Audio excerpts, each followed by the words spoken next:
안녕하세요. HLB가 오랜만에 양봉다운 양봉을 뽑아냈습니다. 4.89%로 종가 고가로 끝났습니다.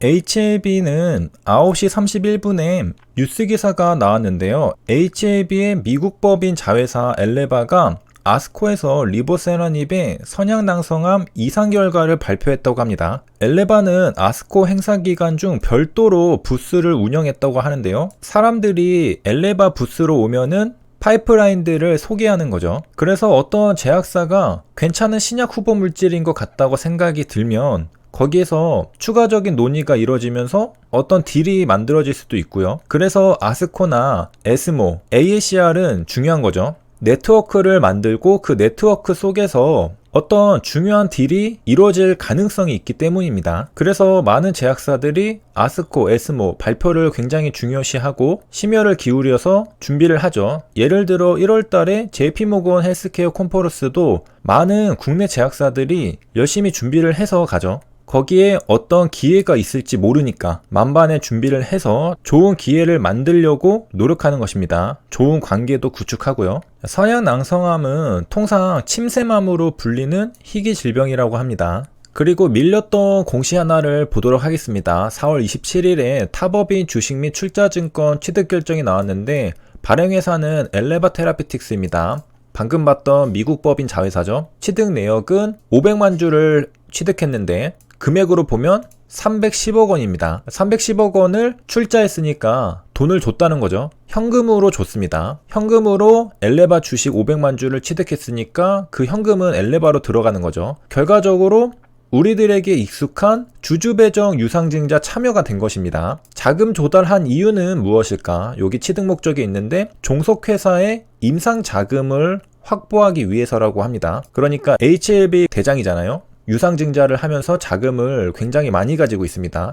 그 자금을 뿌려줘야 되죠. 여러 자회사들이 있는데 그 중에 필요한 자회사들에게 돈을 적재적소에 뿌려줘야 됩니다. 그리고 특히 중요한 회사가 엘레바죠. 왜냐하면 리보세라닙을 개발하고 있으니까 말이죠. 그렇기 때문에 임상자금이 필요하다고 판단이 되어서 그런지 300억 원을 쏴줬습니다. 현금으로 말이죠. 엘레바는 삼각합병을 했기 때문에 100% HLB가 지분을 가지고 있습니다. 100% 자회사가 되었죠. 그리고 이와 관련한 뉴스 기사도 나왔습니다. HLB 미국 자회사 엘레바 테라피틱스에게 314억 원을 투입했다라는 뉴스 기사. 요즘에 HLB에는 좋은 뉴스 기사들이 많이 나오는데 이런 내용도 있습니다. 제약바이오 합병으로 효율화, 시너지 전략을 구사한다. 일본도 그렇고 인수합병으로 몸집을 불린 다음에 성장하는 전략들이 존재하죠. HLB도 그런 전략 중 하나라고 볼 수 있겠는데 신약 개발은 굉장한 자금력이 들어가고 시간도 오래 걸리잖아요.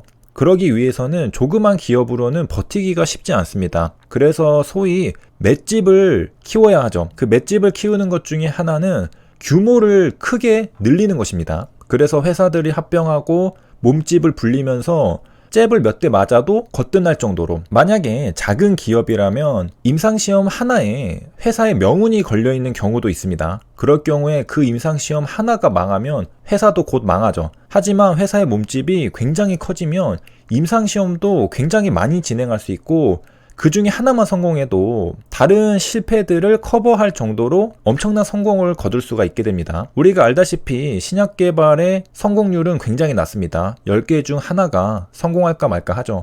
그럼 적어도 하나를 성공시키려면 10개 정도는 해야 된다는 거죠. 통계상 말이죠. 그러니까 10개의 제약회사가 등장해서 임상시험을 하고 그 중에 9개는 실패하고 사라지고 하나가 성공해서 글로벌 제약사가 되는 거죠. 그리고 이것도 가장 희망적으로 예측하는 경우인데 전임상부터 확률을 계산해보면 10개 중에 하나가 아니죠. 그보다 훨씬 떨어지는 극악의 확률이 되겠습니다. 그런 리스크를 줄이는 것 중에 하나가 M&A를 통해서 몸집을 불려서 맷집을 키우는 게 있고요. 일본도 그렇게 전략을 취하는 게 있죠. 잽 한두 번으로는 무너지지 않을 수 있습니다.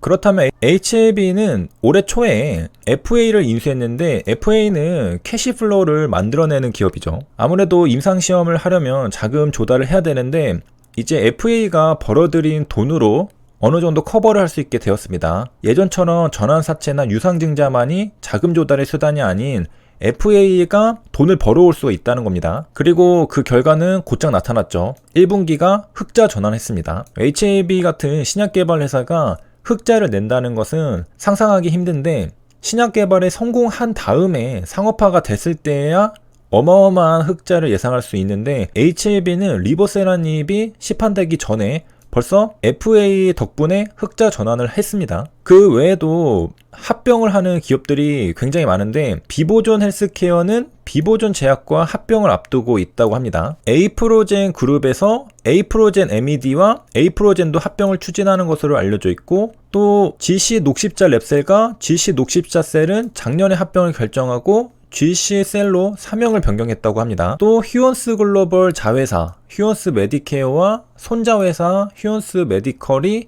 합병을 마무리했다고 하고, 국내 제약회사들의 인수합병이 굉장히 많이 일어났네요. 그 중에 HAB와 FA의 흡수합병도 있었고, 그리고 어제는 이뮤노믹이 메르켈세포와 치료 백신을 5월달에 임상 개시한다라는 뉴스 기사도 나왔었습니다. 오픈라벨로 임상시험을 한다고 하고요. 아무래도 임상 1상이라서 오픈라벨로 하나 봅니다. 2상, 3상으로 가면은 오픈라벨로 하면 안 되겠죠.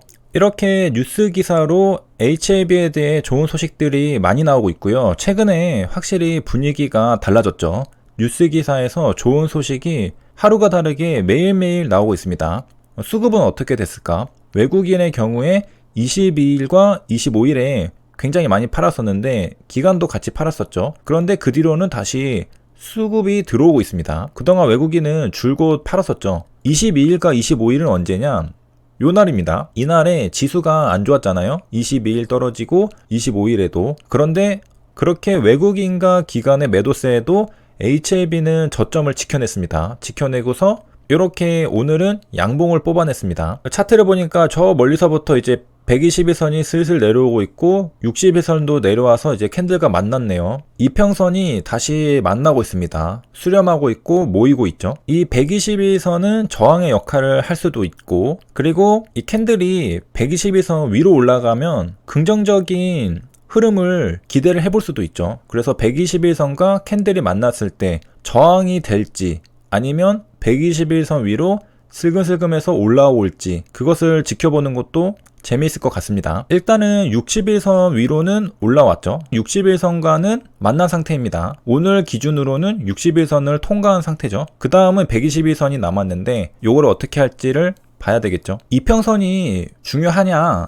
궁금할 수가 있는데요. 그냥 과거 차트를 둘러보면은 알 수 있습니다. 우하향하고 있을 때 이평선과 캔들이 만나는 시기를 한번 보면은 여기도 121선 맞고 떨어졌다고 볼 수 있고, 여기는 61선 맞고 떨어졌다고 할 수 있고, 여긴 121선, 여기도 돌파하고 올라가는 듯 했으나 이렇게 맞고 떨어지는 것들을 발견할 수 있습니다. 그러다가 121선 위로 슬금 올라오니까 이렇게 올라갔던 적이 있죠. 그러니까 여기서는 121선 저항을 맞았는데 여기서는 121선 위로 올라오니까 추세가 바뀌었습니다. 그래서 이제 최근에도 다시 121선이랑 수렴하고 있는데 어떤 모양을 갖출지는 시간이 지나야지 알 수 있겠죠. 현재는 이 상태입니다. 이렇게 해서 그동안 HAB에 대한 브리핑을 간단하게 해봤는데요. 제 매매 개선이 이제 어느 정도 자리를 잡아가고 있기 때문에 HAB도 전보다는 조금 더 자주 올려드리도록 하겠습니다. 도움이 되셨길 바라며 여기까지 시청해주셔서 감사합니다.